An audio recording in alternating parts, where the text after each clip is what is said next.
Alrighty, ladies and gentlemen, it is your favorite Dark Sorcerer here, Michael Hyson, aka Angelus Son of Abaddon. And tonight I'm going to be discussing the Spirit's Tooth.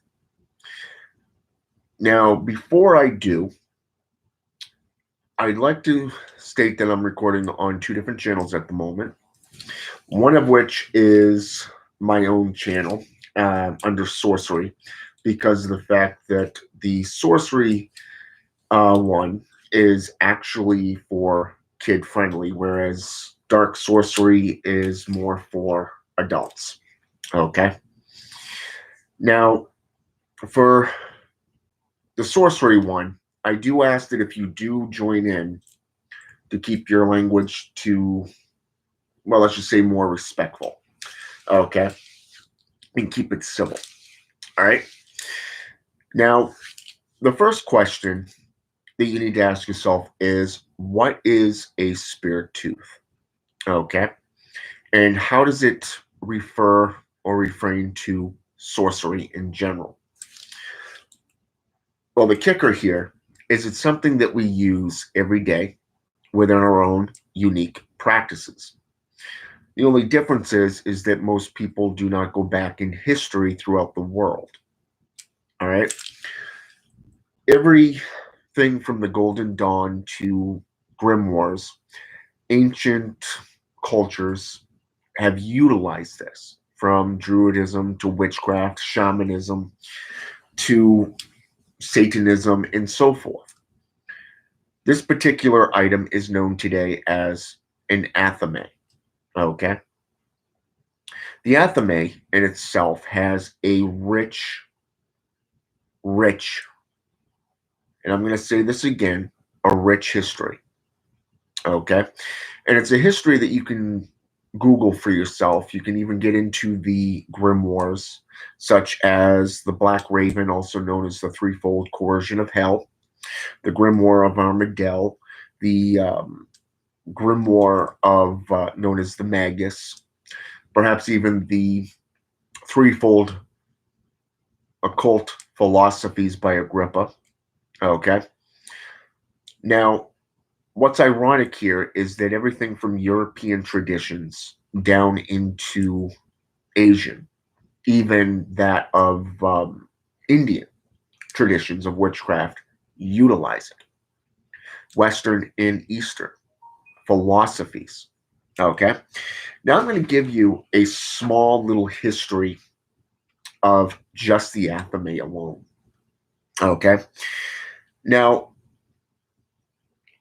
as I've stated, the spirit's tooth is an athame. Okay. And it was used mostly in the Celts tradition and that of the Gaelic Druids. All right. Of Indo European traditional systems within ceremonial magics. Okay. It is most commonly utilized within a strong belief of supernatural power, okay, brought to both witches and warlocks of the time in the guise of spirits, alchemy, and rituals forming a bond, okay. When we look at this, this is also utilized within a coven setting, okay. This basically brings about the symbolism of loyalty, honesty, and friendship between coven members.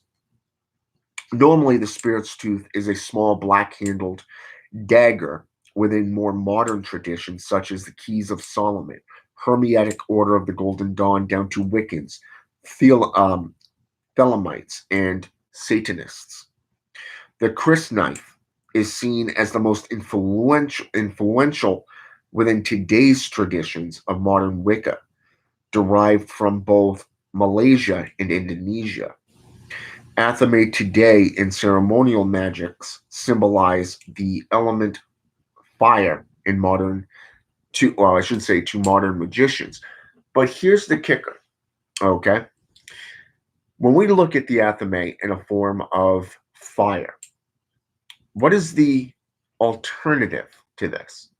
Okay? The wand symbolizes air. Now, everything within the balance factor has a polar opposite, right? So if the athame, which is made of steel, earth, or fire, in this case, symbolizes that of fire, the forging, the alchemical process. Whereas air, if you go back into the ancient world, such as Sumeria, fire and ice forges the strongest metals, okay? The strongest metals, all right? So therefore, it makes sense that the athame is resemblance of fire, okay? Celtic mythology is in the sword, the spear, the shield, and cauldron down to the grail or chalice, representing the elements, and relates to the Western Hermetic traditions of the Golden Dawn. And I'll get into this in just a few minutes.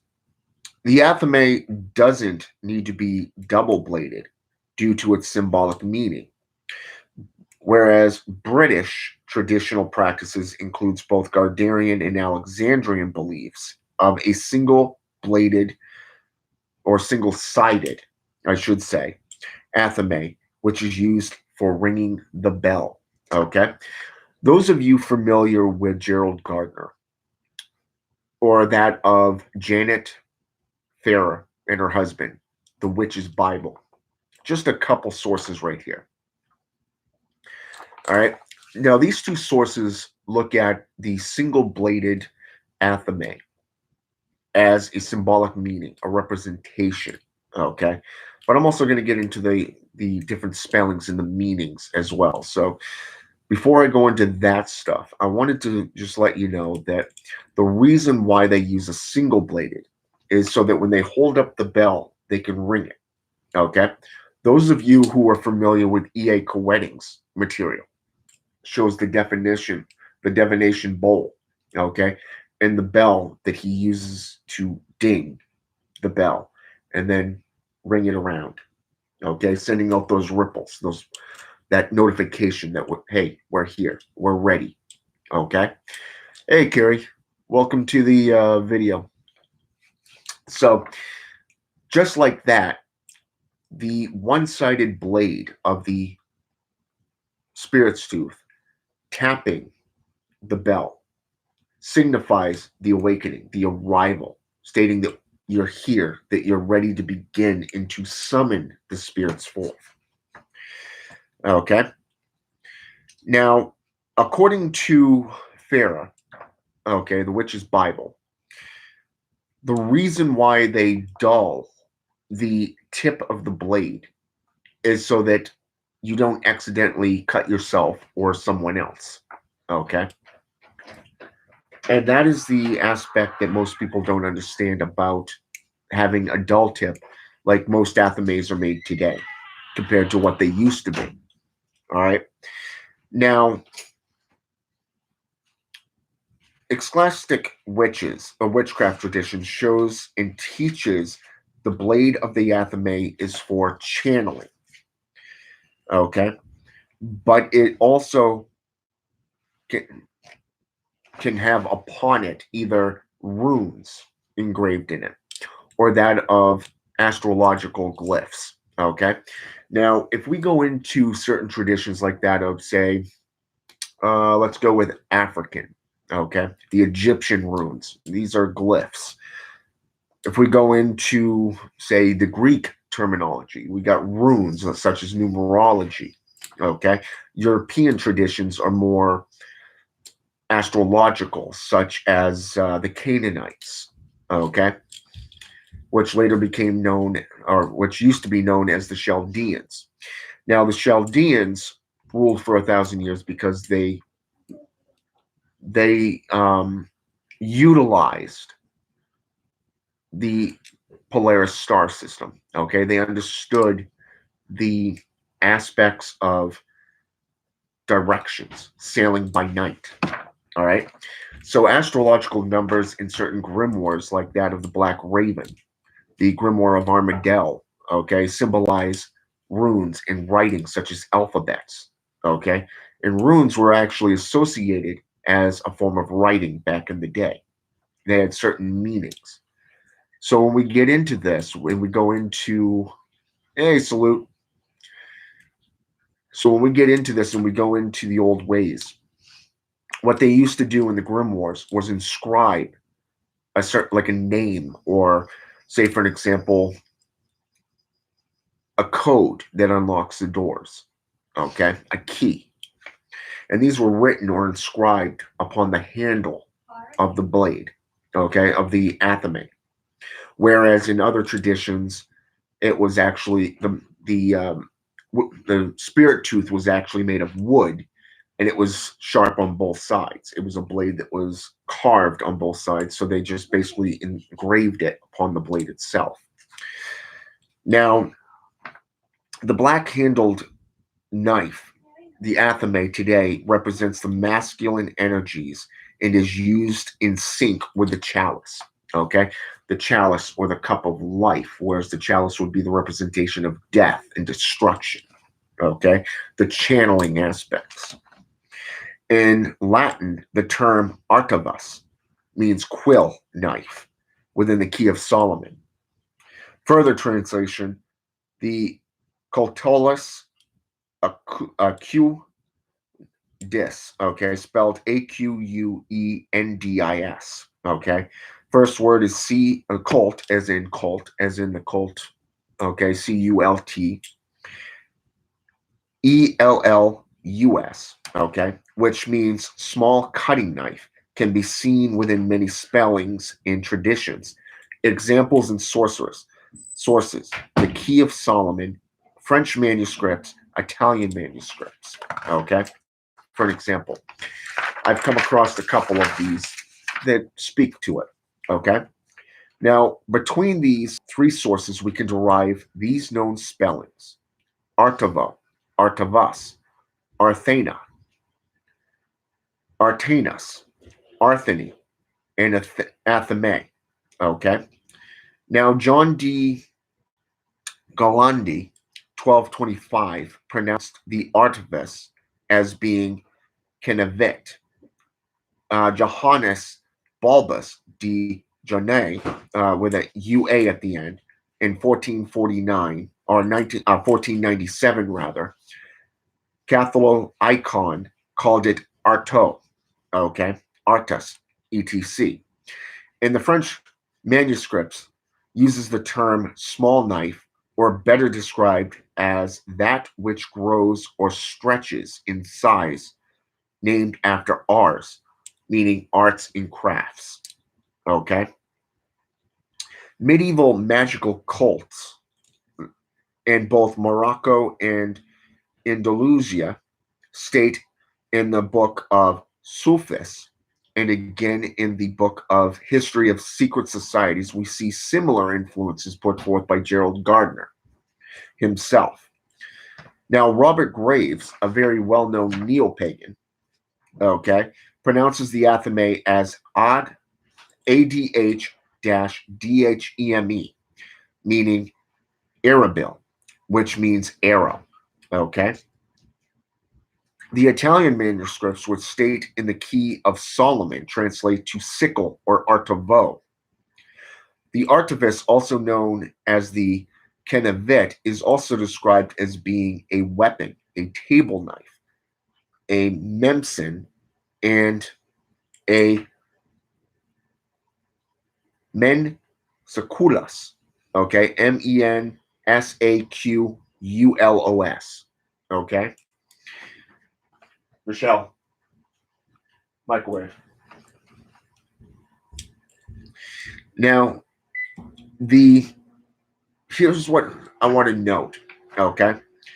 Now, the note here is that the oldest testimonies of the spirit's tooth literally go back into the ancient Gaelic systems of Druidism, but also to the ancient Celts themselves, and is mostly associated within the Indo-European traditions of Gaelic, Druid, and Celtic traditions of ceremonial magical workings. Here we see where the athame is resembling fire, whereas the wand resembles air, as I said. This is also where modern traditions are heavily influenced within the golden dawn of cartomancy, okay? Practices of cups, wands, swords, etc. But for the most part, this tool has a long, fruitful history within the arts and crafts of the many magical communities, okay? From pointing, much like you would with a finger, okay? Directing that energy. Whereas in other systems, we see where the athame can be used for summoning or directing energy. It's used for cutting. But a lot of people within the systems really mistake the spirit's tooth for that of the bowling. You see, the bowling knife was always used for cutting up herbs, plants, trees, and other things that you use within your magical traditions. The spirit's tooth in general was used for bloodletting. It was used similar to that of a sword or a table knife, as stated. And it was used mostly for spilling of blood. It was made for, hey, John Saunders, what's going on, man? It was used in many traditions of energy raising, summoning the dead, allowing them to come forth. It was for piercing the veil between life and death. But a lot of individuals today really don't get into the mythology and the historical accounts of the tools that we use in sorcery. A lot of times they stick to more divinational tools, or they mention things that we do on a daily basis for rituals. But when getting into it, you really have to understand the tools, their history, and how they're utilized and seen. You consider in the old days, specifically that of Egyptian mythology, you always see the staff or the scepter utilized. Okay? That's why you see a lot of people today, mostly those associated with the term wizard, utilizing a staff. Okay? A staff is a symbolization of a rod. Okay? And in the Grand Grimoire, the Grand Grimoire Red Dragon, the rod was used to put terror into spirits, specifically that of the demonic or the demerge. Okay? Whereas the athame, which is known as today, was simply used to call the corners. Okay? North, east, west, and south. Or air, fire, water, earth, with spirit being the fifth. These are now known as the four watchtowers, okay, or the four cardinal directions within demonology, within Satanism and demonic sorceries. But you really have to understand each tool and where they derive from. What are their connections to occultism? Not just in Wiccan, pagan, in Wicca traditions, but also into witchcraft and shamanism. Going to Santa Morte, going to, say, for an example, Palo Mayombe, okay? Even Santeria, okay? These traditions use athames just as much as witchcraft, witches and warlocks do. And I'm going to be getting into all this stuff as the sorcery series goes by, so that you're able to see and understand where these terms and these tools derive from, historically speaking, both within a mythological setting, a spiritual setting, and a mundane setting. Okay? So keep your eye out for more videos to come. All right? So I hope this has been a little educational for you, so that you're going to be able to go in and do your own research into where these tools come from. Okay? Don't be afraid to go into other traditions. Don't be afraid to roll up your sleeves, get your hands dirty, and go against the current, because it's the only way that you're going to find the truth for yourself, not because somebody like me or another black magician, sorcerer, or whatever tells you to. Okay? So with that said, I hope this video has been enlightening. I hope it's been educational. And I do leave myself open so that you can come in and ask questions. And you can always get in touch with me on my Facebook page, or that right here, just leaving a message here. I will get to it and I will reply. All right. But like I said, this was just a little taste of the history of Athames. The ancient name for it was known as a spirit tooth, and it was associated with witch trials in the burning times. So something else for you to think about. All right. So I hope this has been educational, and until the next time, the sorcerer is out. And I want to thank everybody who has participated in this and made an appearance. Have a good night.